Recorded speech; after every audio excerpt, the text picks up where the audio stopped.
തെരഞ്ഞെടുപ്പ് വിജയാഹ്ലാദത്തിന്റെ പേരിൽ യുഡിഎഫിന്റെ നേതൃത്വത്തിൽ തൃക്കരിപ്പൂരിൽ നടത്തിയത് വ്യാപകമായ ആക്രമണം. പടന്നക്കടപ്പുറത്ത് സിപിഐഎം ബ്രാഞ്ച് ഓഫീസിന് നേരെ നടത്തിയത് ആസൂത്രിതമായ ആക്രമണം.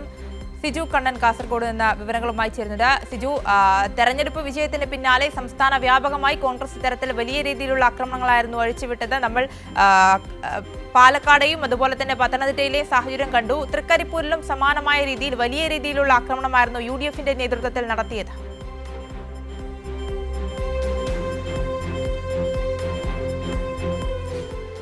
ആര്യ, വോട്ടെണ്ണലിന് പിന്നാലെ വലിയ രീതിയിലുള്ള ആക്രമണങ്ങളാണ് തൃക്കരിപ്പൂരിൽ വിവിധ മേഖലകളിൽ യുഡിഎഫിന്റെ നേതൃത്വത്തിൽ നടത്തിക്കൊണ്ടിരിക്കുന്നത്. കഴിഞ്ഞ ദിവസം യു ഡി എഫ് സ്ഥാനാർത്ഥി വിജയിച്ച സന്ദീപ് വാര്യരുമായി ഒരു വിജയാഹ്ലാദ പ്രകടനം നടത്തുന്നതിനിടെ പടന്നക്കടപ്പുറത്ത് വ്യാപകമായ ആക്രമണമാണ് നടത്തിയത്. CPIഎമ്മിന്റെ ബ്രാഞ്ച് ഓഫീസ് പ്രവർത്തിക്കുന്ന PP ദാമോദരൻ മന്ദിരം വലിയ രീതിയിൽ ആക്രമിച്ചു. കല്ലുകൾ നേരത്തെ തന്നെ പെറുക്കിക്കൂട്ടി വാഹനത്തിൽ വെച്ച് കൊണ്ടുവന്ന് ഇവിടെ നിന്ന് ആക്രമണം നടത്തുകയായിരുന്നു. ഇവരുടെ വിജയാഹ്ലാദ പ്രകടനം വരുന്നു എന്നുള്ളത് കൊണ്ട് നേരത്തെ തന്നെ പോലീസ് നിർദ്ദേശം നൽകിയതിനനുസരിച്ച് ഒരു സംഘർഷ സാധ്യത ഒഴിവാക്കുന്നതിന് വേണ്ടി CPIഎം പ്രവർത്തകരെല്ലാം തന്നെ ഇവിടെ നിന്ന് മാറി നിന്നിരുന്നു.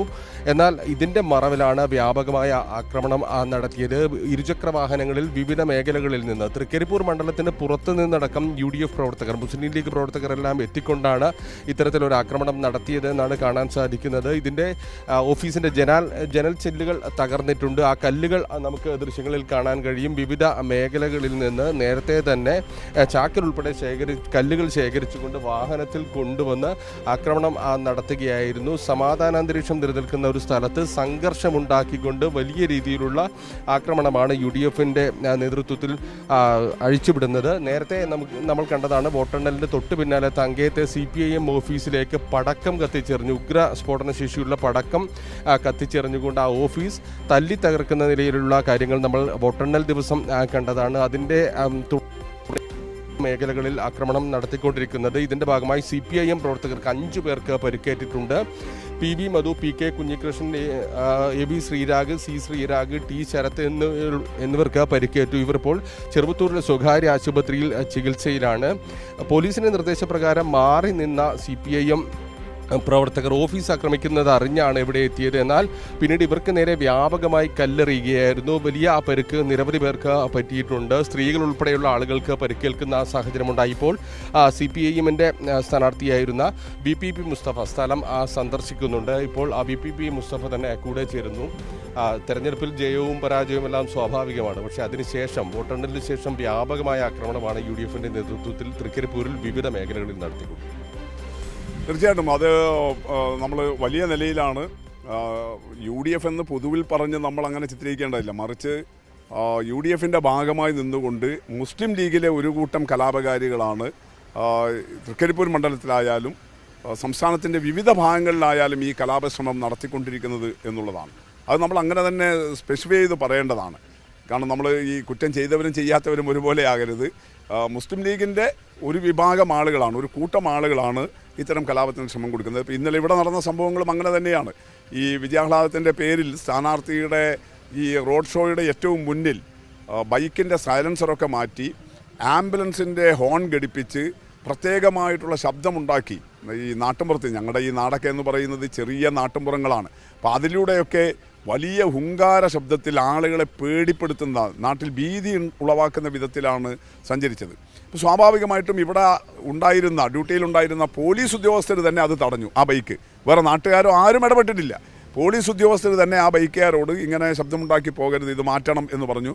പോലീസിനെ അവർ തട്ടിക്കയറി. ഞാൻ മനസ്സിലാക്കുന്നത് ഇവിടുത്തെ സഹാക്കളിൽ നിന്ന് അറിയാൻ വേണ്ടി കഴിഞ്ഞത് SI റാങ്കിലുള്ള ഒരാളെ കയ്യേറ്റം തന്നെ ചെയ്തു. അവർ ചവിട്ടുന്ന തന്നെ അനുഭവമുണ്ടായി. അപ്പോൾ പോലീസ് അയാളെ കൈയോടെ പിടികൂടുമ്പോൾ അയാളിൽ നിന്ന് കത്തി ലഭിക്കുകയാണ്. അപ്പോൾ മാരകായുധങ്ങൾ ഉൾപ്പെടെയാണ് അവർ ഈ സഞ്ചാരം നടത്തിയിട്ടുള്ളത്. അപ്പോൾ സ്വാഭാവികമായിട്ടും അവരെ പിടിച്ചു കൊണ്ടുപോയാൽ അവിടെ പ്രശ്നം പരിഹരിക്കപ്പെടേണ്ടതാണ്. പിറകെ വരുന്ന സ്ഥാനാർത്ഥിയും UDFിൻ്റെ നേതൃത്വവും അക്കാര്യത്തിൽ ഒരു ജാഗ്രതയോടുകൂടിയുള്ള ഇടപെടൽ നടത്തണം. സ്വാഭാവികമായിട്ടും ഈ വലിയ ശബ്ദമൊക്കെ കേട്ടപ്പോൾ, നാട്ടുമ്പുറത്ത് പതിവില്ലാത്ത വിധത്തിലുള്ള ഹുങ്കാര ശബ്ദവും ആരവമൊക്കെ കേട്ടപ്പോൾ ഈ നാട്ടുമ്പുറത്തെ ആളുകൾ ഞങ്ങളുടെ പാർട്ടി ഓഫീസിൻ്റെ പരിസരത്ത് ഒത്തുകൂടിയതാണ്. പോലീസ് അവരോട് പിരിഞ്ഞു പോകാൻ പറഞ്ഞു. അവരെല്ലാം പോയി. കാരണം നാട്ടിൽ കുഴപ്പമുണ്ടാക്കാൻ നമ്മൾ ആഗ്രഹിക്കുന്നില്ലല്ലോ. പക്ഷെ പിന്നാലെ വന്ന സ്ഥാനാർത്ഥി വല്ലാതെ നാട്ടിൽ കലാപമുണ്ടാക്കുന്ന വിധത്തിലാണ് ചെയ്തത്. ഇപ്പോൾ വിജയിച്ച ഒരാളെന്നുള്ള നിലയിൽ സ്വാഭാവികമായിട്ടും ഒരു പുതുക്കക്കാരനെന്നുള്ള നിലയിൽ നാട്ടിൽ സമാധാനവും അതുപോലെ ഏതെങ്കിലും തരത്തിലുള്ള പ്രശ്നങ്ങളും ഇല്ലാതിരിക്കാൻ നോക്കേണ്ടതാണ്. അദ്ദേഹത്തിൻ്റെ കൂടെ വന്ന ആളുകളാണ് കുഴപ്പമുണ്ടാക്കിയത്. പോലീസ് അവരെയാണ് കൈയോടെ പിടികൂടിയത്. എന്നാൽ അദ്ദേഹം ഇവിടെ വന്നിട്ട് ഇത് പടന്നാക്കടപ്പുറമാണെങ്കിൽ ഞാൻ ഇന്ന ആളാണെങ്കിൽ ഇവിടെ കാണിച്ചു തരാം എന്നുള്ള നിലയിലൊക്കെയുള്ള വെല്ലുവിളി നിറഞ്ഞ പ്രഖ്യാപനം അവരുടെ ഈ പറഞ്ഞ ഒരു കൂട്ടം ആളുകളെ കൂടെ നിർത്തി നടത്തുകയാണ് ചെയ്തത്. എന്നിട്ട് അതിൻ്റെ വീഡിയോ വ്യാപകമായിട്ട് പ്രചരിപ്പിക്കാനാണ് ശ്രമിച്ചത്. അപ്പോഴാണ് ഈ പ്രഖ്യാപനം സ്ഥാനാർത്ഥി നടത്തിയപ്പോഴാണ് CPM-ൻ്റെ ആഫീസ് ഇവിടുത്തെ ക്ലബ്ബ് ഒക്കെ ആക്രമിക്കപ്പെടുന്ന സ്ഥിതി ഉണ്ടായത്. അപ്പോഴാണ് നേരത്തെ പോലീസിൻ്റെ നിർദ്ദേശപ്രകാരം തിരികെ പോയ പാർട്ടി സഖാക്കൾക്ക് പാർട്ടി സ്ഥാപനങ്ങൾ സംരക്ഷിക്കാൻ, ഇവിടുത്തെ പാർട്ടി അനുഭാവികളുടെ കടകളും മറ്റും സംരക്ഷിക്കാൻ വേണ്ടി തിരികെ വരേണ്ടി വന്നത്. അപ്പോഴാണ് അവർ കല്ലെറിഞ്ഞത്. അപ്പോൾ ആ കല്ലും പ്രധാനപ്പെട്ട പ്രശ്നമാണ്. ഈ പ്രദേശത്ത് കല്ലില്ല. ഇതൊരു മണൽ പ്രദേശമാണ്. ഒരു ഭാഗത്ത് കടലും ഒരു ഭാഗത്ത് കായലുമാണ്. ഇവിടെ അത്തരം കല്ലുകൾ ലഭ്യമല്ല. അപ്പോൾ 4-5 കിലോമീറ്റർ അപ്പുറത്ത് ഈ ജാഥ കടന്നു വന്ന വഴിയിൽ ഇടയിലക്കാട് റോഡിൻ്റെ പണി നടക്കുന്നുണ്ട് ഇപ്പോൾ. അപ്പോൾ അവിടെ ഈ ബോളറുകൾ ലഭ്യമാണ് കരിങ്കല്ലിൻ്റെ. അതപ്പോൾ അവിടുന്ന് അവർ വാഹനത്തിൽ ശേഖരിച്ചു.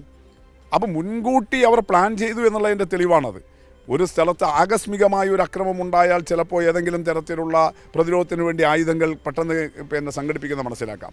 ഒരു കുഴപ്പവുമില്ലാതെ തൃക്കരിപ്പൂരിൽ നിന്ന് ആരംഭിച്ച് ഏതാണ്ട് 10-12 കിലോമീറ്റർ സഞ്ചരിച്ച് പടന്നാക്കടപ്പുറത്ത് ഒരു കുഴപ്പവുമില്ലാതെ എത്തിയ ഈ വിജയഘോഷയാത്രയിൽ സഞ്ചരിക്കുന്നവർ എന്തിനാണ് 4-5 കിലോമീറ്റർ അപ്പുറത്തുനിന്നുള്ള ഇടയിലക്കാട് നിന്ന് തന്നെ ഈ കല്ലെടുത്ത് വരണം? അപ്പോൾ അവർ ആസൂത്രിതമായിട്ട് ഇങ്ങനൊരു സ്ഥാപനം ഇവിടെ ഉണ്ട് എന്നൊക്കെയുള്ളത് അവർക്ക് അറിയാവുന്നതാണല്ലോ. അപ്പോൾ വളരെ ആസൂത്രിതമായിട്ടുള്ള നീക്കമാണ് നടത്തിയിട്ടുള്ളത്. അത് തടയേണ്ടതാണ്. പോലീസ് എല്ലാറ്റിനെയും ഒരുപോലെ കാണരുത്. ആരാണ് കുഴപ്പമുണ്ടാക്കിയത്, എന്തുകൊണ്ടാണ് ഈ സംഭവങ്ങൾ ഉണ്ടായത് എന്ന് മനസ്സിലാക്കി ആ പ്രതിരോധം തീർക്കണം. ലീഗിൻ്റെ ഭാഗത്തുനിന്നുണ്ടാകുന്ന ഇത്തരം ശ്രമങ്ങൾ നമ്മൾ മലപ്പുറത്തെ തവനൂരിൽ ആടിനെ അറുത്ത് ഈ ചോരയിറ്റുന്ന ആടിൻ്റെ തലവെച്ച് പ്രകടനം നടത്തുന്ന ലീഗുകാരെ കണ്ടു. അതുപോലെ കാഞ്ഞങ്ങാട് നഗരത്തിൽ പോലീസ് പോലും പറഞ്ഞിട്ടും കേൾക്കാതെ റോഡ് മുഴുവൻ തടഞ്ഞ് നടത്തുന്ന ലീഗിൻ്റെ കൂട്ടത്തെ കണ്ടു. തൃക്കരിപ്പൂരിൽ CPM-ൻ്റെ EK നായനാർ മന്ദിരം, അവിടെ ഈ തെരഞ്ഞെടുപ്പ് ദിവസം തന്നെ ഒരു പ്രകോപനവുമില്ലാതെ ഒരു പാർട്ടി പ്രവർത്തകൻ പോലും ഇല്ലാതിരിക്കുന്ന ആഫീസിൽ കയറി ആക്രമണം നടത്തിയെന്ന് കണ്ടു. അപ്പോൾ ഇതൊക്കെ ലീഗിൻ്റെ ഒരു കൂട്ടം ആളുകൾ ചെയ്തുകൊണ്ടിരിക്കുന്നു. ഇപ്പോൾ വിവരങ്ങൾ നൽകിയത്.